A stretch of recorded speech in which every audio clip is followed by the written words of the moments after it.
झारखंड में भर्ती परीक्षाओं में कथित अनियमितताओं को लेकर छात्रों के आंदोलन का रविवार को 16वां दिन है। इस बीच सरकार और छात्रों के बीच रविवार को छठे दौर की बातचीत भी हो रही है। सरकार के मंत्रियों ने आंदोलनकारी छात्रों से वीडियो कॉल पर भी बात की। बताया यह जा रहा है कि सरकार छात्रों की कुछ मांगों को मान गई है। हालांकि छात्रों का यह कहना है कि लिखित में आश्वासन मिलने तक उनका आंदोलन जारी रहेगा। और इसी बीच झारखंड के मुख्यमंत्री हेमंत सोरेन ने यह कहा कि युवाओं को न्याय दिलाने का वादा किया गया है। साथ ही उन्होंने ये कहा कि बातचीत से ही घर की सभी समस्याओं का समाधान हो सकता है, लाठी डंडों से नहीं। उन्होंने वादा किया कि परीक्षा में गड़बड़ी करने वालों के खिलाफ सख्त कार्रवाई की जाएगी। झारखंड में छात्रों का प्रदर्शन 25 जुलाई से रांची के जयपाल सिंह मुंडा स्टेडियम में चल रहा है। वहीं छात्र नेता देवेंद्र नाथ महतो 2 अगस्त से भूख हड़ताल पर हैं। छात्रों का यह प्रदर्शन झारखंड पब्लिक सर्विस कमीशन यानी कि जेपीएससी और झारखंड सिविल सर्विस कमीशन यानी कि जेएसएससी की भर्ती परीक्षाओं में कथित अनियमितता के खिलाफ है। सोरेन ने कहा, छात्रों के साथ न्याय होगा। प्रदर्शनकारी छात्रों ने 10 अगस्त को विधानसभा घेराव का ऐलान किया है और इससे पहले रविवार को सरकार और प्रदर्शनकारी छात्रों के बीच छठवें दौर की बातचीत भी हो रही है। आदिवासी महोत्सव में मुख्यमंत्री हेमंत सोरेन ने कहा कि सरकार छात्रों की बात खुले मन से सुन रही है। युवा अपने अधिकार के लिए आवाज उठा रहे हैं। उन्होंने हिम्मत जुटाई है, आंदोलन किया है और अपना हक मांगा है। मैं अपने युवा साथियों से कहना चाहता हूं कि हमने गड़बड़ी पकड़ ली है। युवाओं को न्याय मिलेगा और जिन्होंने गड़बड़ी की है उन्हें कठोर से कठोर दंड दिया जाएगा। हजारों की तादाद में प्रदर्शनकारी विधानसभा मार्च के लिए इकट्ठा हो गए हैं। पुलिस का कहना है कि हमने छात्रों को रोका नहीं है। छात्रों का यह दावा है कि कई जगहों पर स्टूडेंट्स को डिटेन भी किया गया है और उन्हें आने से रोका जा रहा है। छात्र पहली बैरिकेडिंग को तोड़कर नई विधानसभा की तरफ आगे बढ़ गए। विधानसभा के आसपास धारा 163 लागू कर दी गई है। छात्र रास्ते में सड़क पर बैठ गए हैं। कुछ छात्रों ने सेकंड बैरिकेड्स भी तोड़ दिए हैं। झारखंड के रांची के जयपाल सिंह मुंडा स्टेडियम में आंदोलन कर रहे छात्रों ने आज यानी कि 10 अगस्त को झारखंड विधानसभा के घेराव का ऐलान किया। छात्रों का हुजूम नई विधानसभा की ओर कूच के लिए निकल चुका है। पुरानी विधानसभा और नई विधानसभा में तकरीबन 5 किलोमीटर का ये अंतर है, ये फासला है। और इस प्रदर्शन में शामिल होने के लिए राज्य के कई जिलों से छात्र ट्रेन, बस और अन्य वाहनों के जरिए भारी तादाद में रांची पहुंच रहे। छात्रों के विधानसभा घेराव का ऐलान को देखते हुए प्रशासन भी पूरी तरह से अलर्ट मोड पर है। रांची शहर के प्रमुख चौक चौराहों पर संवेदनशील स्थानों पर बैरिकेडिंग की गई है। सुरक्षा व्यवस्था को लेकर पुलिस बल की तैनाती भी की जा रही है, जिससे किसी भी तरह की अप्रिय स्थिति से निपटा जा सके।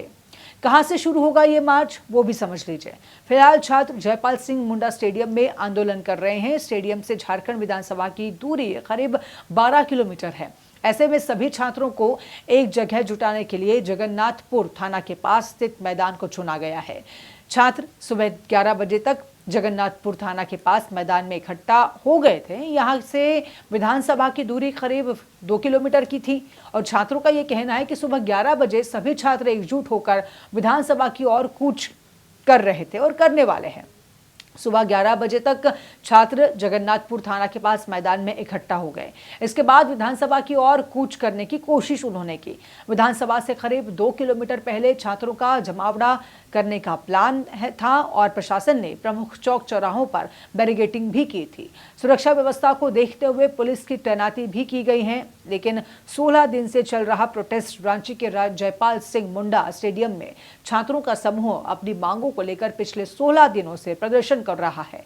आज प्रोटेस्ट का 17वां दिन है। सरकार के साथ छात्रों की वार्ता जरूर हुई है, लेकिन सभी मांगों पर सहमति नहीं बन सकी। आंदोलन अभी भी जारी है। 10 अगस्त छात्रों के आंदोलन का सबसे अहम दिन माना जा रहा है। छात्रों के घेराव को देखते हुए रांची पूरी तरह से छावनी में तब्दील हो गई। सुरक्षा के दृष्टिकोण से जगह जगह पर बैरिकेडिंग की गई है। 1500 जवान सुरक्षा में तैनात किए गए। ड्रोन कैमरे से निगरानी चल रही है। जेपीएससी धांधली में ईडी की जांच के दायरे में क्या होगा, यह भी अब आप समझ लीजिए। परीक्षा में पैसे का खेल कितना बड़ा था, कितने अभ्यर्थियों से पैसे लिए गए और कुल कितनी रकम का लेन देन हुआ है, वो भी समझ लीजिए। पीटी मेंस या फिर सरकारी नौकरी दिलाने के नाम पर पैसे लिए गए थे या फिर नहीं। अगर पैसे लिए गए तो किसने लिए और किस तक पहुंचे, कहाँ ये पैसे दिए गए। बैंक अकाउंट और यूपीआई की जांच, आरोपियों, उनके रिश्तेदारों और कथित बिचौलियों के खातों में हुए संदिग्ध लेन देन को खंगाला जाएगा। परीक्षा से पहले और बाद का मनी ट्रेल, परीक्षा के आसपास अचानक हुए बड़े कैश, बैंक और ऑनलाइन ट्रांजैक्शन की जांच होगी। पेपर लीक के बदले पैसे का लेन देन, कथित तौर पर पहले से सवाल उपलब्ध कराने के बदले किसी ने पैसे दिए या फिर लिए थे या फिर नहीं। जिन लोगों के बीच परीक्षा को लेकर बातचीत हुई, उनके फाइनेंशियल ट्रांजैक्शन से उसका मिलान किया जाएगा। ओएमआर और एडमिट कार्ड की हेराफेरी में पैसे का एंगल, अगर रिकॉर्ड में बदलाव करके किसी उम्मीदवार को फायदा पहुंचाया गया तो उसके बदले पैसे लिए गए या नहीं।